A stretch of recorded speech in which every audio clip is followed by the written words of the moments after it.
고린도전서 15장 9절 10절 말씀을 제가 읽겠습니다. 이제 다 같이 자리에서 일어나 하나님의 말씀을 경청하십시오. 나는 사도 중에 가장 작은 자라. 나는 하나님의 교회를 박해하였으므로 사도라 칭함받기를 감당하지 못할 자니라. 그러나 내가 나 된 것은 하나님의 은혜로 된 것이니 내게 주신 그의 은혜가 헛되지 아니하여 내가 모든 사도보다 더 많이 수고하였으나 내가 한 것이 아니요 오직 나와 함께 하신 하나님의 은혜로라. 아멘. 자리에 앉으시기 바랍니다. 이 말씀으로 하나님께서 우리에게 은혜 주시기를 원합니다.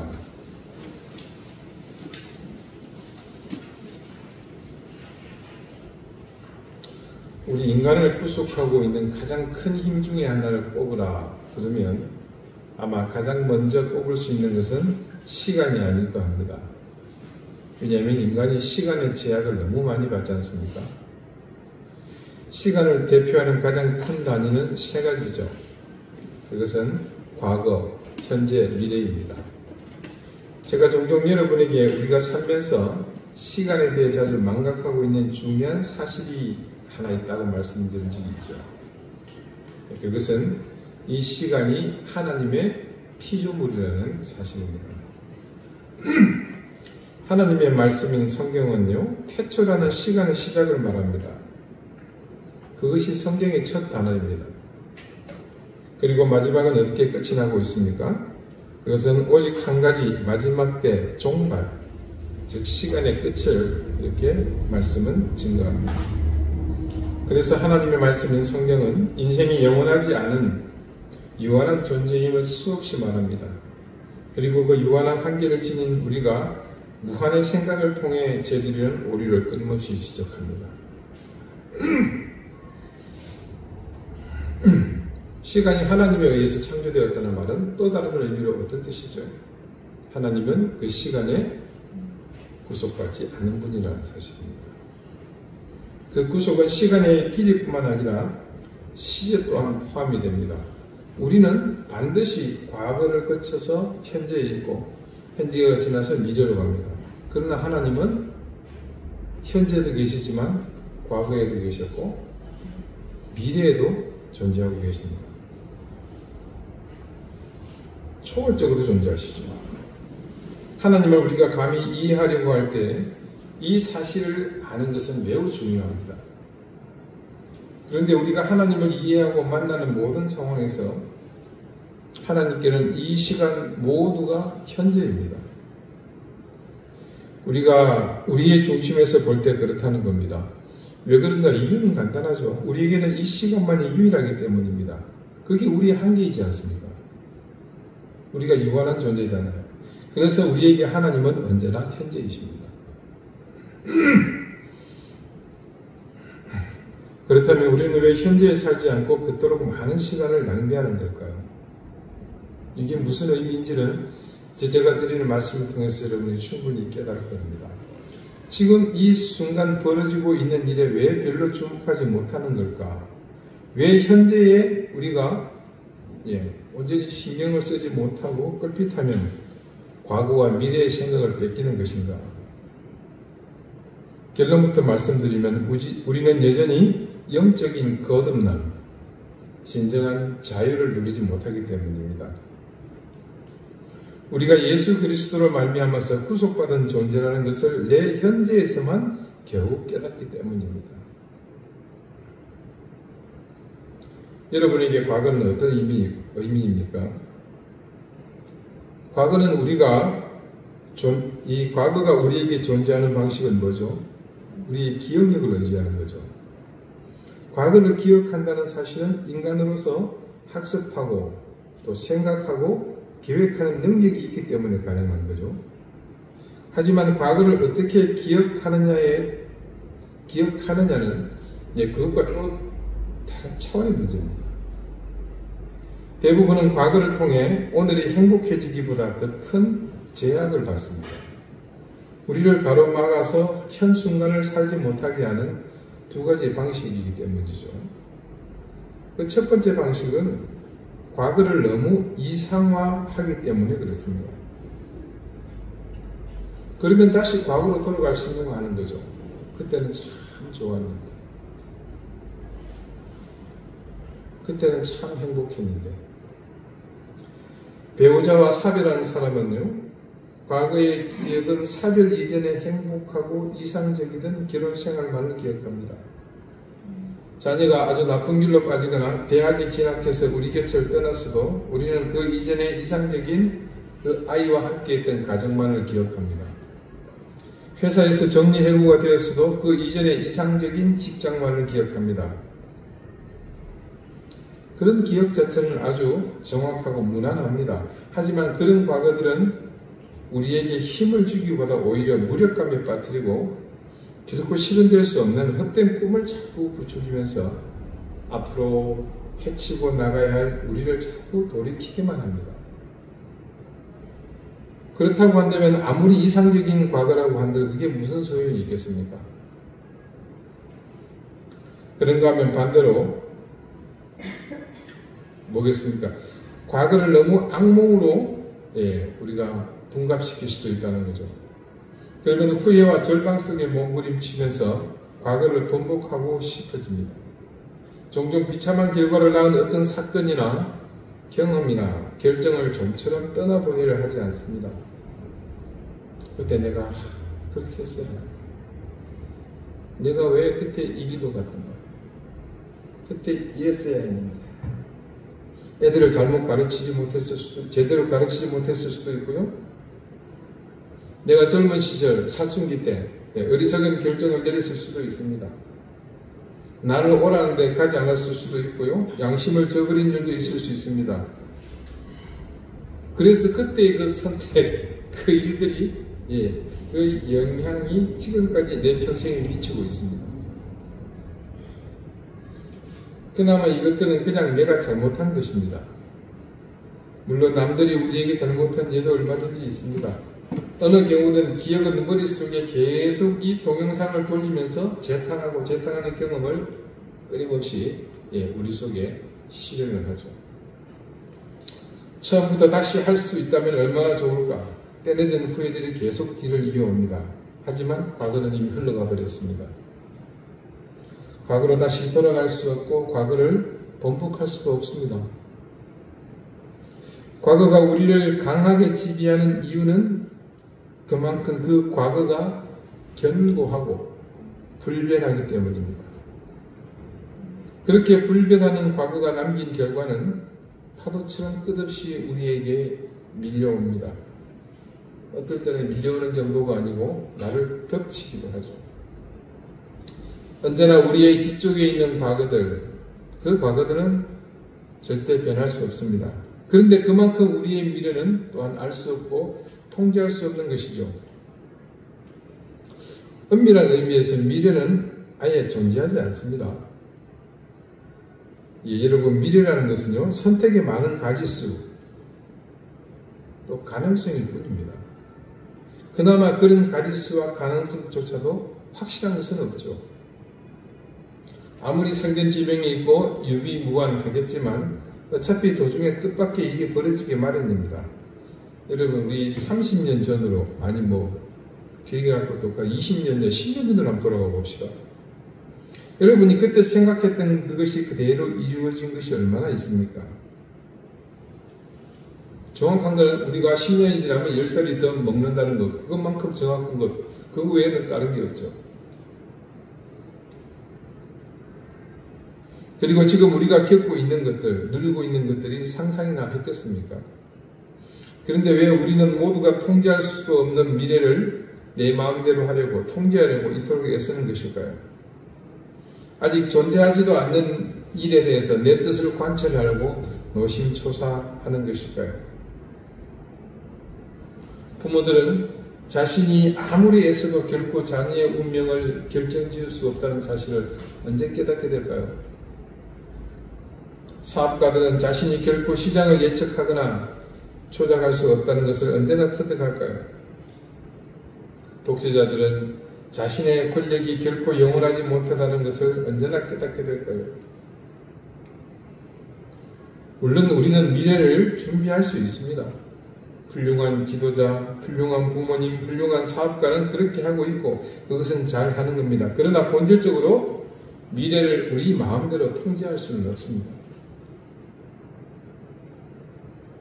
이게 우리 인간이 시간의 제약을 극복하지 못하기 때문에 겪어야 하는 한계입니다. 그래서 이것을 누구는 운명이라 하기도 하고요. 어떤 사람은 팔자라고 하기도 합니다. 심지어는 업보 혹은 저주라고까지도 말하는 분들이 있습니다. 내 스스로 극복하지 못하기 때문에 그것은 자연히 나의 도피처가 되고 그리고 모든 이유가 되면서 회피하고 싶을 때 좋은 명분을 주게 됩니다. 그 원리에 갇히게 되면 우리는 항상 모든 상황을 스스로 이해하고 받아들이는 습관을 갖게 되죠. 그래서 운명이 주는 면죄부, 팔자가 주는 면죄부, 업보와 저주가 주는 면죄부, 그것이 바로 그겁니다. 그러다 보면 이런 일이 나타나죠. 실패는 당연한 것이 되고 좌절과 절망은 우리의 친근한 벗이 됩니다. 그래서 그 굴레 속에 있는 과거와 현재와 미래는 지독하게 우리를 괴롭히고 굴레 씌우는 사슬이 되고 맙니다. 오늘 고린도전서 15장 9절과 10절의 말씀이 뜻하는 바는 한 가지입니다. 바울이 자신의 과거와 현재를 이해하는 데에 기적이 필요하다는 생각. 바울이 자신의 과거에 갇혀 있었다면 그의 미래는 없습니다. 그런데 그가 주님에 의해서 붙들리게 되었고 그의 인생은 전혀 다른 방향으로 인도되었습니다. 그렇다고 해서 그의 과거가 달라졌습니까? 그거 과거에 예수 믿는 사람들을 핍박하고 잡아서 옥에 가두었던 그 사실은 전혀 변하지 않습니다. 그러나 바울에게 그의 과거는 이제 전혀 다른 의미로 바뀌었습니다. 무엇이 그의 과거를 그렇게 바꾸었습니까? 사실 일순간에 일어나죠. 다메섹에서 그런 과거의 화려한 일들의 정점에 있을 때 그는 강력한 그에게 비춰진 빛 때문에 그렇게 되었습니다. 그 빛이 자신을 비춤으로 오래도 그를 속박했던 모든 사슬에서 그를 끊어주었습니다. 그리고 그는 더 이상 율법의 노예, 운명에 의해 팔자에 의해 그리고 업보와 저주에 의해 끌려가지 않는 구원의 주님이 이끄시는 자신의 인생을 보게 되었던 겁니다. 전혀 다른 눈으로 세상을 보게 된 거죠. 그 결과 자신의 수치스러웠던 과거는 저주와 절망의 시간이 아니었다는 것을 알게 됩니다. 여러분, 이것이 바로 하나님께서 우리를 구속하시는 그 구속의 관점으로 바라보는 겁니다.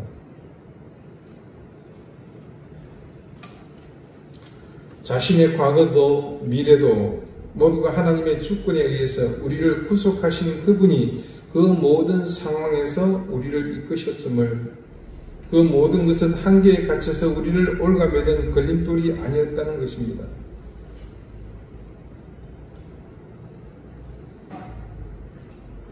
오래전에 제가 한 책에서 보았던 미국의 어느 크리스찬 가정에서 일어났던 흥미로운 이야기가 있습니다. 1991년 미국 아이다호주 시골에서 있었던 일인데요. 한 가족이 미니밴을 타고 고속도로를 달리고 있었습니다. 그때 맞은편에서 무려 137km로 달리던 음주운전자가 중앙선을 뛰어넘어서 그 가족이 타고 가던 미니밴을 정면으로 들이받았습니다. 그 사고로 운전자의 아내와 장모 그리고 4자녀 중에 막내딸이 목숨을 잃습니다. 뭔가 드라마틱한 일이 이분의 일생에 일어날 것 같지 않습니까? 근데 이 과정을 지나면서 이 사람은 슬픔에 대한 남다른 탁월한 하나님의 섭리를 깨닫게 됩니다. 그리고 10년이 다 되어갈 무렵 그는 자신이 다니던 교회를 들렸다가 지금의 새 부인을 만나게 됩니다. 아내와 같은 교회에 다니던 혼자 된 여인입니다. 물론 이분도 사별을 했습니다.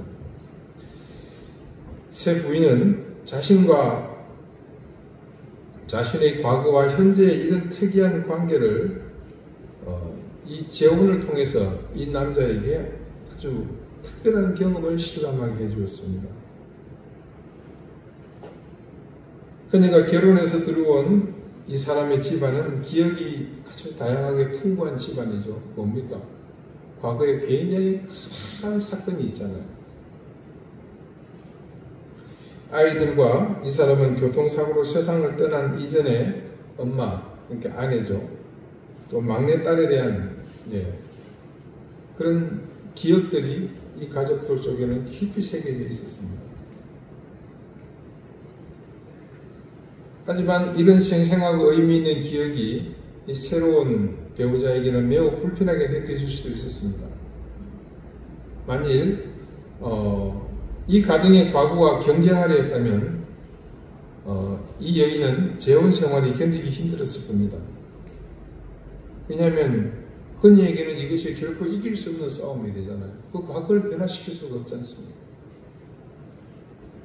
하지만 이 새롭게 재혼한 부인은 전혀 반대로 했습니다. 그녀는 이 남자와 결혼식 전날 밤에 사람들을 60명쯤 초대해서 그 가정의 뒷마당에 있는 그 야대에서 바베큐 파티를 열었습니다. 좋은 음식과 대화 또 여러가지 놀이로 긴 저녁 시간을 즐겁게 보낸 뒤에 그러니까 이 여인의 가족들, 그도 결혼해서 낳은 자녀들이 있었고요. 또 친정의 식구들이 있었겠죠. 그리고 이 남자의 가족들이 모두 모여서 이제 우리 삶 가운데 특별한 기억을 갖게 하는 중요한 사람들을 추모하는 기린 시간을 가졌습니다.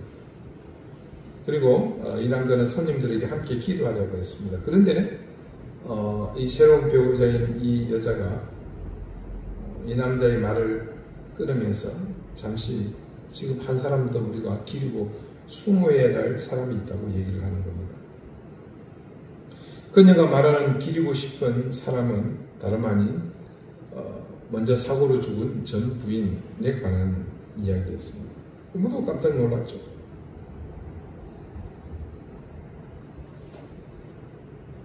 이 새 부인은 전 부인을 잘 알고 있는 사람입니다.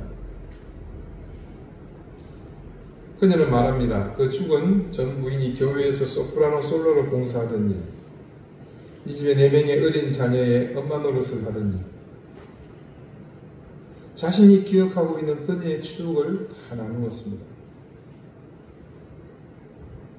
그녀가 말하는 것을 듣고 있느라면 남편이 이 사람이 참 전 아내를 굉장히 존중하고 있다는 그런 마음이 느껴지고 애정이 담겨있는 것을 느낄 수 있었습니다. 그녀는 놀랍게도 그 교통사고가 난 이후에 이 정말 처참하게 무너지려고 하는 이 가정에서 일어났던 일도 다 회상을 했습니다. 특별했던 일, 어느 주일에 그러니까 아내가 세상을 떠나고 장모가 세상을 떠나고 막내딸이 죽고 나니까 이제 아이들 셋하고 아빠 넷이 남았죠. 그 네 식구가 모두 울면서 앞으로 나가서 성찬을 받던 모습, 그 찢긴 가정이 찢어서 나눠진 그 빵을 먹던 모습을 보았다고 했습니다. 그러면서 이 여인은 말합니다. 이 죽은 아이들의 엄마에게 커다란 빚을 졌다고 그렇게 고백으로 말을 맺습니다. 제가 결혼하는 남자와 제가 물려받은 새 의붓 자식은 이 착하고 경건한 여인을 통해 깊숙이 빚어진 사람들입니다. 이 새 부인은 신성한 과거를 기렸을 뿐만 아니라 지금 현재의 의미를 그들에게 새롭게 일깨워주었습니다. 물론 먼저 세상을 떠난 그 전 부인도 경건한 여인이었습니다. 하지만 이 여인은 경건했지만 세상을 떠났고 이 남자와 가족들에게 기억 속에만 살고 있습니다. 새롭게 결혼하려는 이 여인도 착하고 경건한 사람입니다. 그러나 그녀는 현재 속에서 살고 있으며 이 남자와 결혼하기로 정한 사람입니다. 결국 그녀는 그날 이 가정에 두 가지 선물을 주었던 겁니다. 이 가정에게 소중한 과거를 기렸을 뿐만 아니라 현재를 축하해야 할 이유까지 주었던 거죠. 그녀는 우리 인생의 과거와 현재, 미래가 어떻게 이어지는 것이 가장 가치 있는 삶인지 그것을 잘 알고 있었습니다. 과거와 현재 그리고 미래의 가치를, 그래서 그녀는 가장 아름다운 모습으로 매듭을 지어냈습니다. 여러분, 하나님께서 이 세상을 그리고 우리를 구속하시는 이야기도 마찬가지입니다. 여러분 각자의 남아있는 인생의 장이 많을 수도 있고 얼마 안 될 수도 있습니다. 어쨌든 우리는 한 가지는 정확하게 알고 있죠. 하나님이 이끄시는 모든 이야기의 최종 결과가 뭡니까? 이 세상을 구원하신다라는 것. 그 하나님의 구속임을 알고 있습니다. 그래서 우리는 하나님이 과거 전체를 사용해서 그분의 선한 목적을 이루신다는 그 사실을 확신할 수 있습니다. 과거로 돌아가거나 과거를 번복할 힘이 우리에게는 분명 없습니다. 그와 마찬가지로 우리는 미래를 통제하거나 예측할 힘도 없습니다. 우리에게 있는 것은 오로지 지금뿐입니다. 하나님은 지금 속에 계셔서 자신의 구속을 우리에게 이루시는 중입니다. 그러한 확신이 있기에 우리는 홀가분하게 지금 이 순간의 모든 것을 쏟아부을 수 있는 겁니다. 그렇게 하나님의 은혜를 발견하고 깨닫게 된 사람들, 한마디로 하나님의 구속사역에 의해 구속된 사람들은 너무너무 귀한 은혜를 받게 됩니다. 그 은혜는 다른 것이 아니라 이제 그 자신들의 세상을 보는 관점에서 벗어나 결국 삶 전체를 구속의 관점에서 볼 수 있는 그런 경지에까지 이르게 된다는 것이죠. 그것이 무엇을 의미하는지 여러분은 이제 아실 수 있습니다. 이제껏 내가 불행이라고 생각했던 것이 축복으로, 도무지 어디로 가야 할지 보이지 않던 깊은 혼란 속에 빠져있던 모든 것이 명쾌한 해답으로, 타는 듯한 목마름으로 타들어가던 광야가 생수로, 천지를 분간할 수 없는 짙은 어둠이 영광스러운 새벽의 빛의 약속으로 변할 것입니다. 모든 것이 잘 되고 온전해지고 놀라워질 것입니다. 심지어는요, 반대로 보였던 것까지도 말입니다.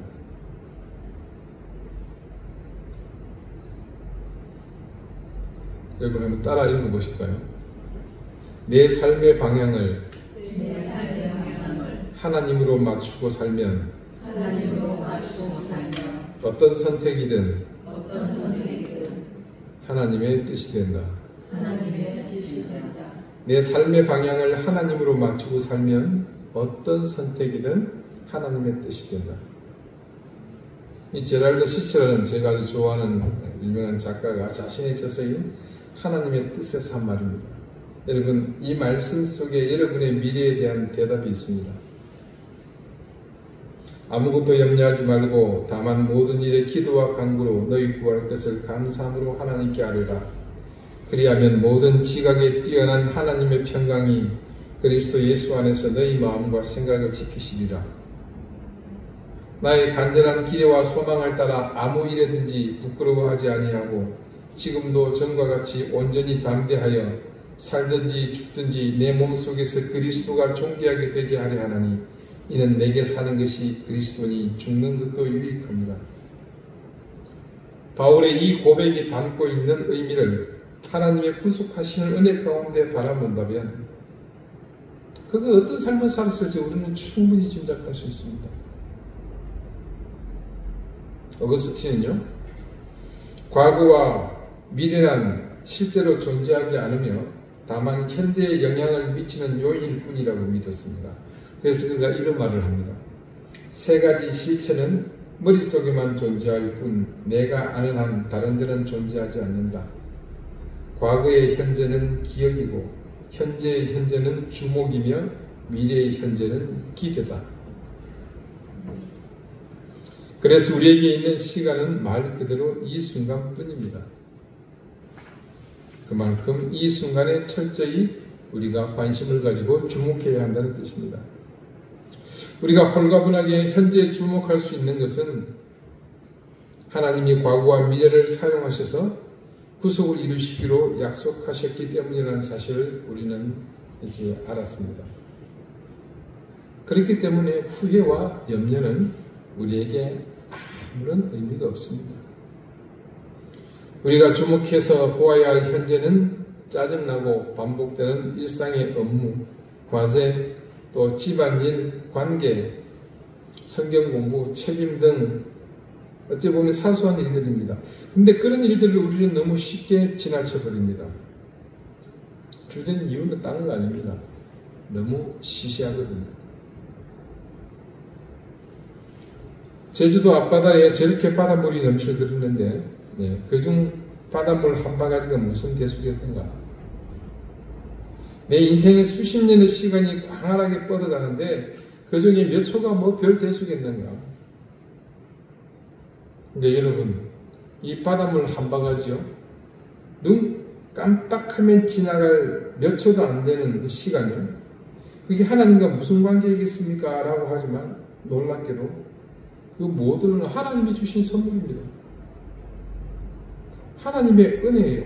하나님의 은혜는 어쩌면요, 한 바가지보다도 작은 한 컵의 바닷물, 아니면 몇 초가 아니라 정말 0. 몇 초에도 깊이 있게 머물러 계신다는 것, 여러분 그거 아십니까? 그 작은 은혜를 깨닫지 못하는 이들이 아무리 큰 바다가 눈앞에 펼쳐진다고 하더라도 무슨 소용이 있겠습니까? 지치도록 많은 시간이 주어진다고 한들 그 시간이 그 사람에게 어떤 의미겠습니까? 단 하루를 살아도 우리를 시간의 주관자 되시는 주께서 이끄신다는 사실을 알아야 합니다. 그분의 구속하심이 우리의 과거와 현재와 미래를 이끌고 계심을 알아야 합니다. 그때 우리는 지금 우리 곁에 머물고 있는 이 모든 것에 의미를 부여할 수 있습니다. 그래서 이제 우리는 미래가 불확실해도 우리는 매일의 관심을 요하는 작은 일들에 주목할 수 있습니다. 배우자에게 최선의 남편 혹은 최고의 아내가 되기 위해 최선을 다할 수 있습니다. 자녀에게 무조건적이고 열정적으로 자신을 내어줄 수 있습니다. 부모에게 더 최선을 다해 효도할 수 있습니다. 일터에서도 비록 내 눈앞에 미래가 보이지 않지만 내게 주어진 일에 최선을 다할 수 있습니다. 건강해도 좋고요, 병이 들어도 좋습니다. 절정을 달리고 있든 깊은 고통 중에 있든 분주하게 살든 고독하게 살든 하나님이 내 삶 속에서 하시려는 일에 주목하고 최선을 다할 수 있습니다. 왜냐하면 그 순간 그곳에 나를 굳건히 붙잡고 계신 하나님의 손길을 볼 수 있기 때문입니다. 기도 드리시겠습니다. 우리 과거와 현재 미래에 함께 하시는 하나님, 우리 인생은 하나님의 구속 아래 있는 찬란한 빛입니다. 결코 어두울 수 없으며 우리의 꿀레일 수 없습니다. 그렇게 우리는 오늘 이 현재를 통해서 최선의 삶을 주시는 주님께 최선을 다하는 삶을 살 수 있게 되었습니다. 주님, 우리를 구속하시고 이끌어 주심을 감사드립니다. 이제 더 이상 우리의 불완전함으로 어리석은 꿀레를 뒤집어서는 우리를 범하지 않게 해주시고 지금 이 순간 나와 함께 하시는 내 모든 순간과 찰나에 동행하시는 그 하나님을 의지하며 지금의 최선을 다하게 해주십시오. 예수 그리스도 이름으로 기도드립니다. 아멘.